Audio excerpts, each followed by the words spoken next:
Abra, por favor, a sua Bíblia, no livro do profeta Ezequiel, capítulo 37, do verso 1 ao verso de número 14. Um texto muitíssimo conhecido, a visão do vale de ossos secos.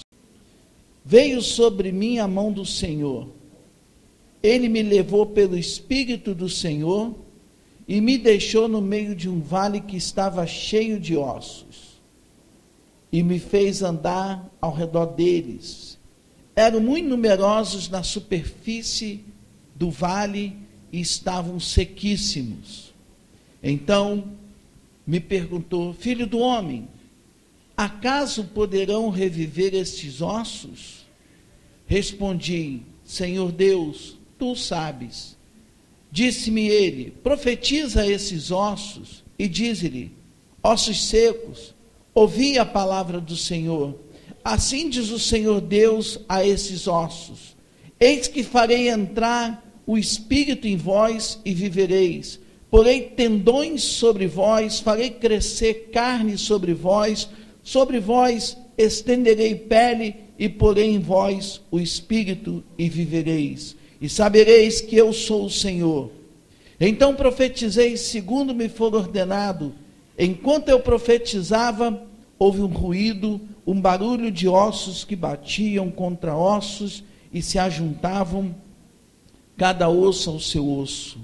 Olhei, e eis que havia tendões sobre eles, e cresceram as carnes, e se estendeu a pele sobre eles, mas não havia neles o Espírito.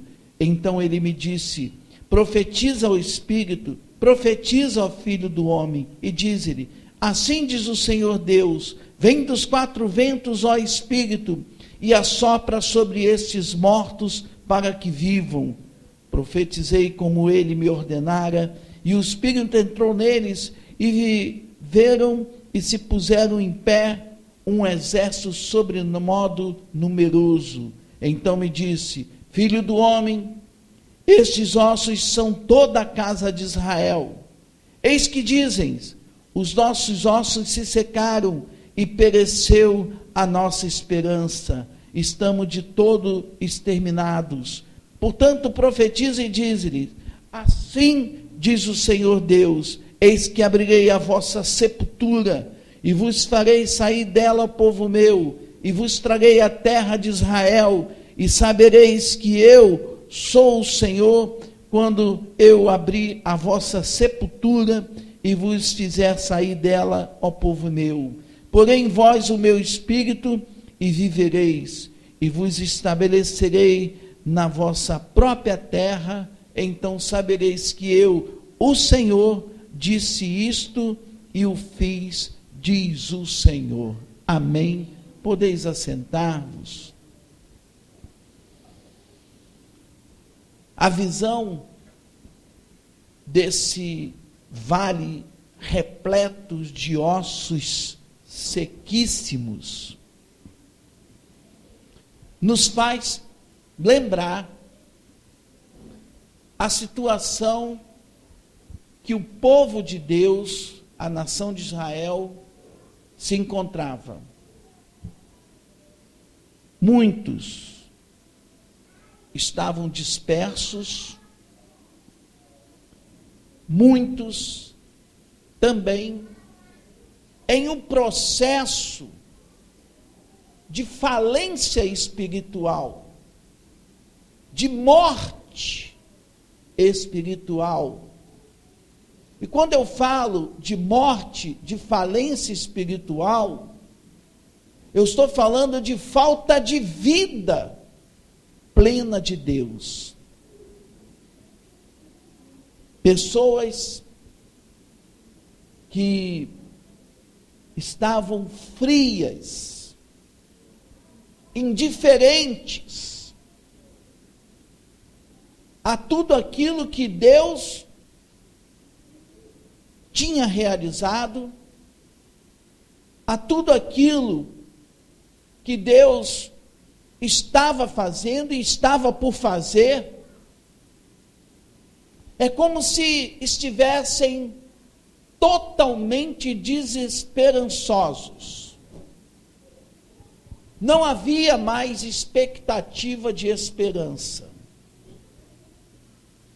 Interessante é que estes sintomas são também percebidos na igreja nos dias de hoje. Crentes que começaram muito bem na sua carreira cristã.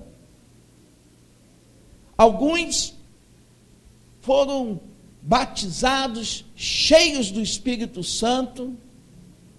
Eu conheço inúmeros irmãos e irmãs que eram usados poderosamente por Deus com o Espírito e com o dom de profecia. Outros com dons de cura, dons de maravilhas, mas que por alguma razão ou razões acabaram esfriando, acabaram desaquecendo, acabaram tornando-se semelhante, de forma figurativa, a esses ossos sequíssimos, sem vida, sem interesse, sem disposição, e isso nos preocupa. E a palavra do Senhor em Coríntios, que fala a respeito da Santa Ceia, o apóstolo Paulo, ele diz assim: examinai-vos a vós mesmos. E eu tenho para mim que esse 1º de dezembro é mais do que apropriado de fazermos uma reflexão do que foi esse ano, ou do que tem sido a minha e a sua vida, no que diz respeito principalmente às questões religiosas, ministérios, as nossas atividades cristãs. E eu quero aqui compartilhar o fato de que temos nos preocupado muitíssimo, e isso tem sido objeto constante de oração, em relação ao estado espiritual de alguns crentes em Cristo Jesus. Mas eu tenho uma boa notícia para você. Que Deus, Ele prometeu restaurar a sua nação de Israel e promete restaurar a sua igreja. Promete restaurar a sua vida. E eu creio que o Senhor vai nos restaurar. Mas também é válido procurarmos identificar as razões que nos levam a um esfriamento, que nos levam a um estado de falência espiritual. E eu vou citar alguns desses sintomas para que você possa analisar junto comigo. Um sinal, um sintoma que significa que a nossa vida espiritual está abaixo, muito abaixo daquilo que Deus tem para nós, é quando eu demonstro um desinteresse pela leitura e pelo estudo da Bíblia.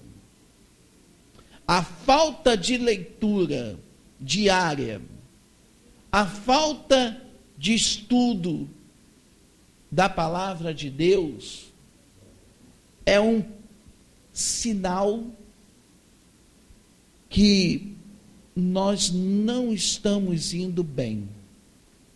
Algo não está indo bem. Por exemplo, eu que sou tido como uma pessoa de risco, eu sei que quando a minha pressão sobe, se eu não a controlá-la, é um péssimo sinal para mim. Porque significa dizer que meu coração está trabalhando de forma forçada. Precisa mais força para manter-me vivo. Isso é um péssimo indicador. Então eu preciso cuidar para que eu não venha a incorrer numa pressão alta. Um segundo ponto, que também demonstra que as coisas não estão indo muito bem na vida espiritual de uma pessoa, é quando ela também demonstra ausência de momentos de oração individual ou no coletivo. Se você, meu irmão, minha irmã, porventura, não tem a prática da oração, da devocional, diária de leitura, de estudo, de oração, eu posso te assegurar que as coisas não estão sinalizando de forma positiva. Terceiro, ausência de comunhão com os irmãos e irmãs em Cristo Jesus. Quarto,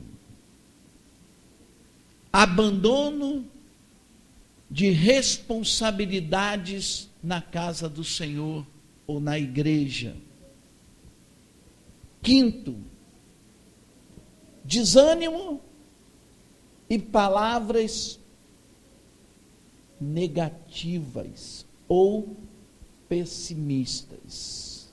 Eu não sei se você conhece alguém que ela sempre que emite uma opinião a respeito de algum assunto, principalmente um assunto religioso, ela emite sempre com opinião negativista. Ela sempre emite uma opinião desestimuladora. Isso é um péssimo sintoma. Mentes cauterizadas. Quem sabe o que significa mentes cauterizadas?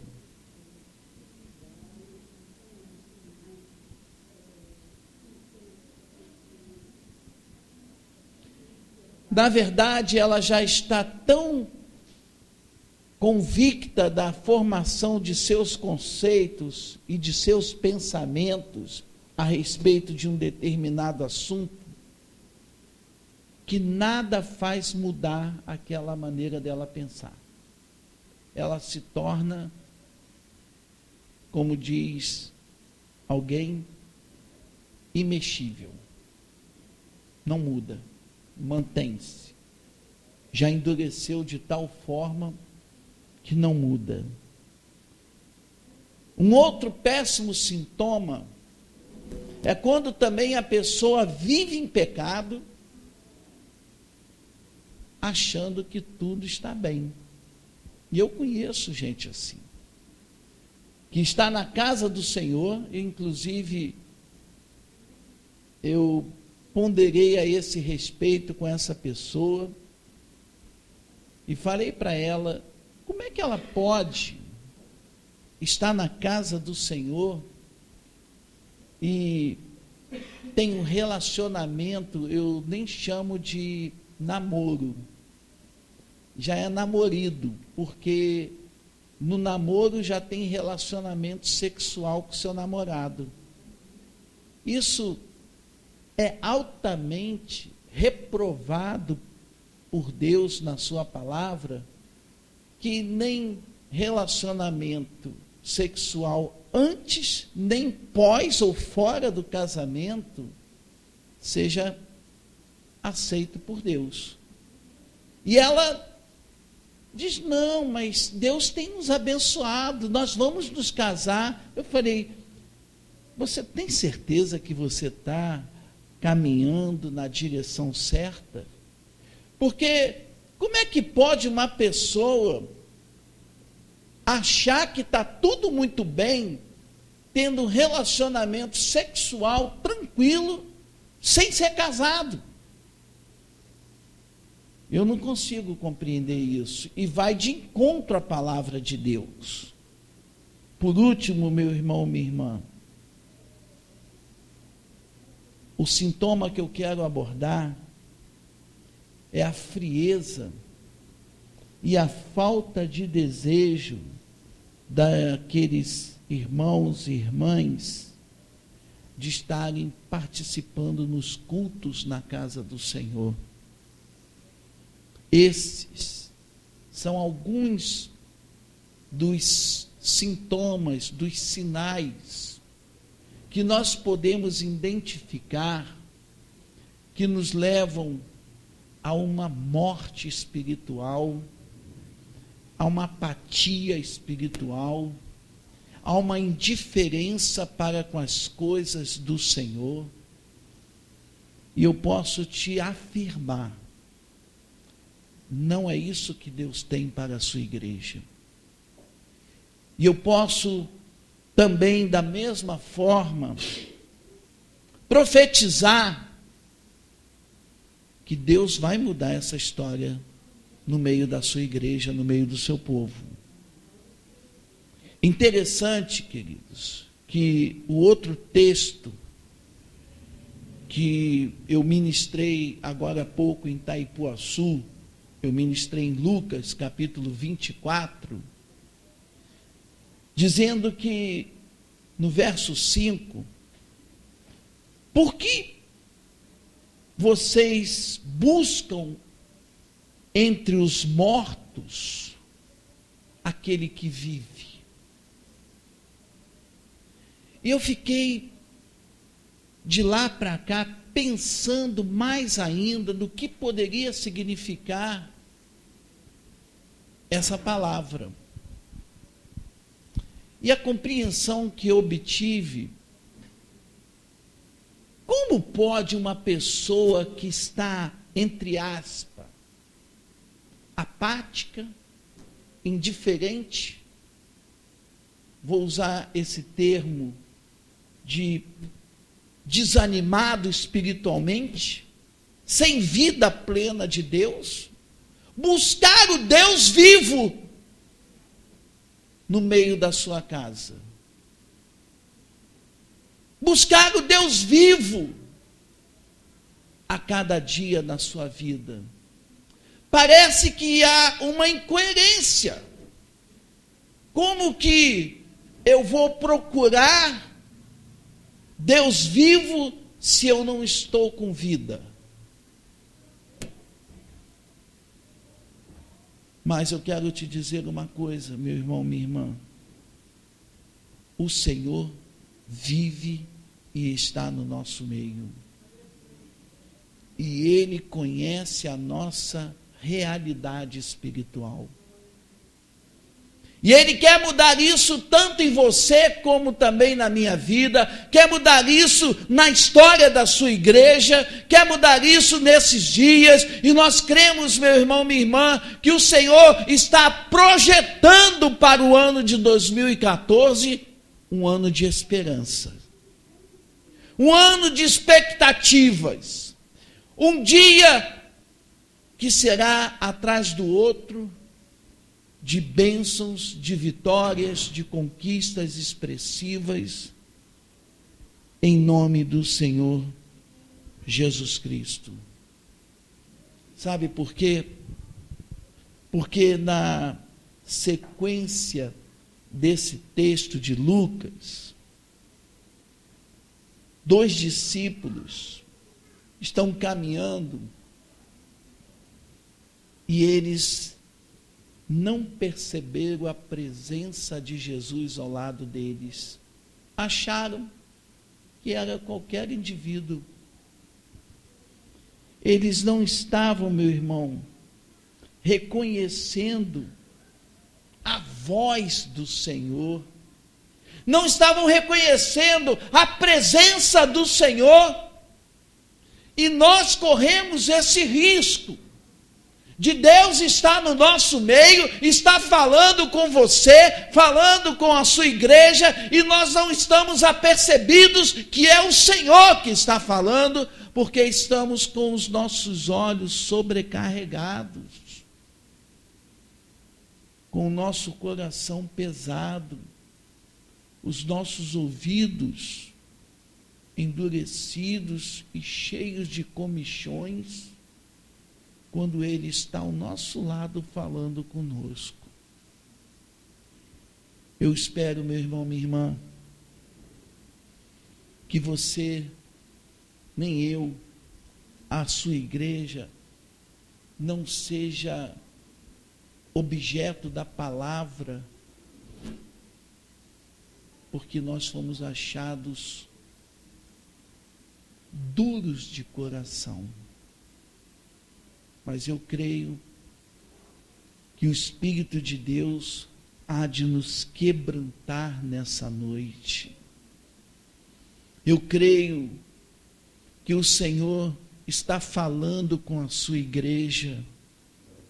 Eu creio que Deus está agindo na tua e na minha vida, para que toda frieza espiritual, toda indiferença, todo desânimo, toda desesperança caia por terra nessa noite, em nome do Senhor Jesus Cristo, a fim de que possamos olhar para o amanhã, olhar para o próximo ano, olhar para frente, olhar com uma expectativa de que o Senhor vai fazer coisas grandes e tremendas no meio do seu povo. Eu creio nisso. Eu creio, queridos, creio, e eu espero que você, meu irmão, minha irmã, você, líder na casa do Senhor, creia também, porque nós acreditamos no Deus vivo. Aquelas mulheres, quando foram no sepulcro, elas não tinham esperança, porque entendiam e achavam que o Senhor estava morto e que por isso tudo tinha findado. Mas eu quero te dizer uma coisa: aquilo que para muitos foi o fim da vida de Jesus, para Deus era apenas o início de uma nova vida. Aquilo que para você já não tem mais sentido, quem sabe você já desesperançou-se e não acredita mais na possibilidade de uma restauração dentro do seu casamento, de uma restauração na sua vida, nos seus relacionamentos. O Senhor está te dizendo: eu tenho o poder para transformar todas as coisas, e eu posso restaurar a tua vida, meu irmão. Eu posso restaurar a tua vida, minha irmã. Mas é necessário que você acredite, creia, porque o Senhor não está morto, não está distante, não está longe de você, mas Ele está aqui ao seu lado.